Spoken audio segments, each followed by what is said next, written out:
ምድ በላይ ፈን የሆኑ ኤክስፒሪየንሶች አሉ። ለኔ ሰራልኝ ነገር ነው። ሊትራሊ የኔ ሽልማት ፀሐይ ከሞክ በኋላ የስልክህም አይደለም የቤተሰብህም አይደለም ኤነርጂ እስከ 8 ሰዓት ይቆያል። ፕሮዳክቲቭ ለመሆን ሳስብ ብዙ ነገሮችን ማድረግ እንዳለብኝ ይሰማኝ ነበር። ምክንያቱም ማያቸው ዩቲዩበሮች እነዛ ኢንፍሉዌንሰሮች ብዙ ሀቢቶችን ይነግሯል፣ ራይት ብዙ ታስኮችን ይነግሯል። ፕሮዳክቲቭ ለመሆን how to be productive this ምናምን ጆርናል ላይ ከፍቼ ባሳይ ማለት ነው በጣም ብዙ ነገሮች እንደረድር ነበር። እንደዚህ ያደርጋለሁ። ጠዋት ላይ ስነሳ ያ ሰዓቱ ይደርሳል። በጣም ፈቲግ ሆናለሁ።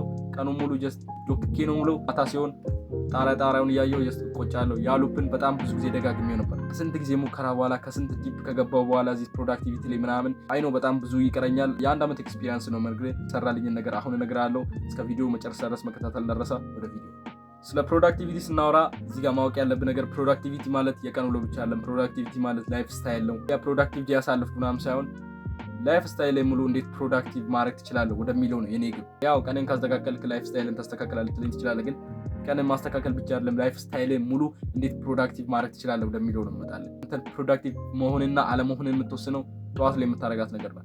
ሶ እኔ የምነግርህ እነዚህ ሀቢቶች አብዛኞቹ ጠዋት ላይ የሚደረጉ ናቸው። ከሰዓት ላይ ማድረግ ትችላለህ። አንዳንዶቹን ግን እነግርሃለሁ እዛው ላይ። አብዛኞቹ ጠዋት ላይ የሚደረጉ ናቸው። ምክንያቱም ጠዋት ላይ ነው ኢነርጂ ሺፍት የሚደረገው። ጠዋት ላይ ነው ብዙ ነገሮች የሚከፈቱልን።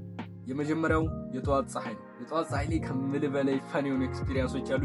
ጆርናሌ ላይ ጽፌያለሁ። አንድ ቀን ዩቲዩብ ቻናል ላይ እንደማሳይ እርግጠኛ ነኝ። የጠዋት ፀሐይ ላይ ሲመጣል በጣም ብዙ ጥቅሞች አሉት። የሀበሻ ህዝብ ላይ ግን በጣም የተመታ አስተሳሰብ ነው ያሉት። ሀበሻ ህዝብ የሚያውቀው አንዷን ጥቅም ነው፣ ቫይታሚን ዲ። እሷንም ከባዮሎጂ ክላስ የተማሩት ነው። ሌላ ጥቅሞች አሉት። የመጀመሪያው እኔ በጣም የሰራልኝ ነገርና ያየሁት ነገር የቴስቴስትሮን ሌቭልን ቡስት ያደርገዋል። እና ቴስቴስትሮን ሌቭል ቡስት አደረገ ማለት ኢነርጂ ይኖርሃል ማለት ነው። ኢነርጂ ካለ ደግሞ ፕሮዳክቲቭ ማትሆንበት ምንም አይነት ምክንያት የለም። ሁለተኛው ነገር የጠዋት ፀሐይ ጥቅም ቫይታሚን ዲ ነው። ቫይታሚን ዲ ላይ እዚህ የክላሱን ሌክቸራል ደግሞ የባዮሎጂ ክላስ አስተማሪ ሌክቸሩናል ደግሞ ቫይታሚን ዲ በጣም ይጠቅመሃል ለስኪን ኬር ሩቲን ምናምን በጣም ይጠቅመዋል። እነሱ ያው የፀሐይ ጥቅም በጣም ብዙ ነው። እዚህ ፎቶ ላይ ያስገባላለሁ። እኔ የምነግርህ ብቻ አለ የፀሐይ ጥቅም ግን እነዚህ ፕሮዳክቲቭ ለመሆን የሚጠቅሙ ናቸው። ሌላኛው የጠዋት ፀሐይ ጥቅም ኢነርጂ ሺፍቲንግ ነው። እዚህ ቪዲዮ ላይ የሚያመጣውበት ምክንያት ይሄ ነው ግቡ እና ይሄን ያዙ። ኢነርጂ ሺፍቲንግ ለኔ የሰራልኝ ነገር ነው። ሊትራሊ የኔ ሽልማት ፀሐይ ከሞክ በኋላ ጠዋት ያ ነው ኢነርጂ ሺፍቲንግ ነው። ኢነርጂ ሺፍት ነው የሚያደርግልኝ እና በጣም የጠቀመኝ ነገር ነው። ሶ እንዴት የጠዋት ፀሐይ ማግኘት ትችላለህ? ከ15 ደቂቃ እስከ 30 ደቂቃ በቂ ነው። በዛ ሰዓት ውስጥ የጠዋት ፀሐይ ማግኘት ትችላለህ። ከ12 ሰዓት ተኩል እስከ 1 ሰዓት ተኩል ይወጣል። በዛ ሰዓት ውስጥ የጠዋት ፀሐይ ማግኘት ትችላለህ። ሜቢ አንተ ባለበት ሀገር 12 ሰዓትም ሊወጣ ይችላል። እኔ በደሌ ነው ያለሁት። ብዙ ሰው ያውቃትም እቺ በደሌ ባይዘው ኦሮሚያ ክልል ውስጥ ነው። ኤኒዌይ ሌላው ስለ ጠዋት ፀሐይ ስነግርህ ዩቪ ላይት የሚባል አለ። ከ4 ሰዓት እስከ 10 ሰዓት የሚለቀቀውን ፀሐይ ጀስት ባታገኘው አሪፍ ነው። ምክንያቱም ሊጎዳ ይችላል፣ ቆዳህም ምናምን ሊጎዳ ይችላል እና ስለሱ ሌላ ጊዜ አወራላለሁ እና እንድትይዝልኝ እፈልጋለሁ። ቴስቴስትሮን ላይና ቫይታሚን ዲ እና ኢነርጂ ሺፍቲንግ ላይ ፀሐይ በጣም ይጠቅማል። ይሄ ደግሞ ለፕሮዳክቲቪቲ በጣም አሪፍ ነው ማለት ነው። ሁለተኛው ኮልድ ሻወር በጣም አሪፍ ነገር ነው። በተለይ ጠዋት የምትወስድ ከሆነ ሊትራሊ ኢነርጂ እስከ 8 ሰዓት ይቆያል።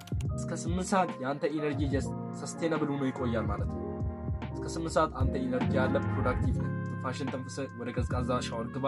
ጠዋት ከሆነ በጣም አሪፍ ነው። እኔ ክላስ ሄድ በጣም ብዙ ጊዜ ወስዳለሁ እና እዛ ክላስ ውስጥ ምናምን ጀስት ፈነኝ ምናምን በጣም ኢነርጂ ፉል እንደሆነ ያስታውቃል እዛ ክላስ ውስጥ እና ቀዝቃዛ ሻወር በጣም አሪፍ ነገር ነው። እሱን ሚስ ማድረግ የለብህም። ጀስት ጠዋት ተነሳለህ። ፀሐይ ከሞክ በኋላ ጸሎት ከምናምን ካረክ በኋላ ሻወርን ወስደህ ጀስት ወደ ስራ ሞር ደግሞ ወደ ክላስ መሄድ ትችላለህ ማለት ነው። ጀስት ቤዚክ ነገር ነው። አታካብደው። ቀዝቃዛ ሻወር ሲባል 5 ደቂቃ 10 ደቂቃ በቂ ነው እና ለጤናም አሪፍ ነው ከፕሮዳክቲቪቲ ባሻገር። ሶስተኛው ከአልጋ እንደተነሳ ያለው 1 ሰዓት ያንተ ነው። የስልክህም አይደለም የቤተሰብህም አይደለም። ሊትራሊ ጀስት የዓለምም አይደለም። አንተና አንተ ብቻ የምትገናኙበት መሆን አለበት። ገብቶሃል? በቃ ጀስት አንተና አንተ የምትሆንበት ሰዓት ነው። በዛ ሰዓት ራስን የምትንከባከብበት ሰዓት ነው። ራስን ኬር የምታደርግበት ሰዓት ነው። ምክንያቱም ቀኑን ሙሉ ለስራዎች ቤተሰብን ልትረዳ ነው። ሜቢ እዚህ ስኩል ሲስተሙ ላይ እያለፍክ ነው። ዓለማዊ ነገር ላይ ሰራ ነው። በጣም ብዙ ነገሮች ላይ ሰራ ነው። ግን እቺን 1 ሰዓት ከእንቅልፍ ከአልጋ እንደተነሳ ያለችዋን 1 ሰዓት ጀስት የራስ አድርጋት። አሁን የነገርኩን ነገሮች በማድረግ ሻወር በመውሰድ ፀሐይ በመሞቅ ጸሎት በማድረግ ሜዲቴት በማድረግም ሊሆን ይችላል፣ ስፖርትን መስራት ሊሆን ይችላል። ግን ያቺን 1 ሰዓት የራስ አድርጋት ማለት ነው። በጣም የጠቀመኝ ነገር ነው። ይሄ ቆይቷል ከሰማሁት እና ብዙ ጊዜ ስተገብረውም የነበረው ነገር ነው። አሁንም ድረስ የምተገብረው ነገር ነው። ጀስት ላይፍ ስታይል ያድርጌ የምወስደው ነገር ነው። እንደተነሳ ያለው የመጀመሪያው 1 ሰዓት ያንተና ያንተ ነው። አለቀ። አራተኛው ዩዚት ዘሩ ብዙ ሩሎች አሉ ታውቃለህ። በጣም ብዙ ሩሎች አሉ። በፊት እዚህ ዩቲዩብ ቻናል ላይ የለቀኩት በጣም ፕሮዳክቲቭ የሆነ ሩል አለ። ይሄ ጠዋት ላይ ብቻ አይደለም።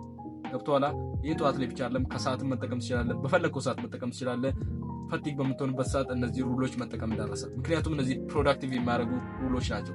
እዚህ ጋር እንደዚህ ብዬ ልነግርህ አልችልም። ምክንያቱም ለአንተ የሚሰራልን ሌላ ነው፣ ለእኔ የሚሰራልን ሌላ ነው። ግን ለሁላችን የሚሰራልን ማለት 5 ሰከንድ ሩል፣ 2 ሚኒትስ ሩል እና 5 ሚኒትስ ሩል የሚባሉ አሉ። ለእኔ በጣም የሰሩልኝ ቀን በቀን የኔ ቀን ውሎ ውስጥ ማስገባቸው እነዚህ ሩሎች አሉ።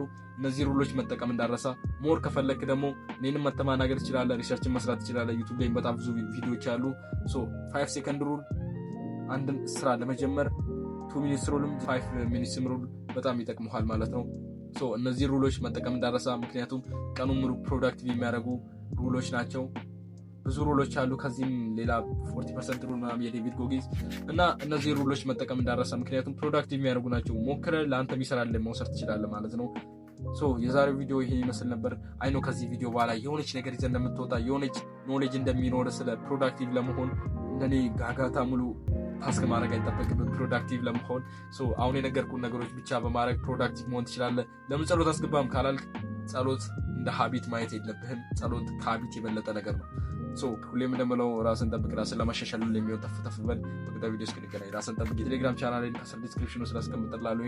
አንድ ሰው ነገር ሰምቶ ጀስት አክሽን ከወሰደ ለእኔ በቂ ነው። አመሰግናለሁ። ፒስ